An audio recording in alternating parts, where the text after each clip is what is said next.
காமனா என்கிட்ட கேட்குற ஒரு விஷயம், இந்த நெகட்டிவிட்டிஸ், உங்களை சுத்தி இருக்கிற நெகட்டிவிட்டிஸை நீங்க எப்படி சார் ஹேண்டில் பண்ணிக்கிறீங்க? சிம்பிள், இக்னோர் பண்ணுங்க. இக்னோர் பண்ணிட்டு உங்க வேலையை மட்டும் பார்த்துட்டு போயிட்டே இருங்க. கத்தி கத்தி பார்த்துட்டு டயர்ட் ஆயிடும்.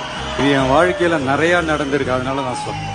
தேவையில்லாத விஷயத்துக்கெல்லாம் நம்ம ரியாக்ட் பண்ணிக்கிட்டு வேணாம் நண்பா. அதே நேரத்தில் இவ்வளோ ஈஸியால இந்த உலகத்தில் நம்மளை வாழ விட்டுற மாட்டாங்க.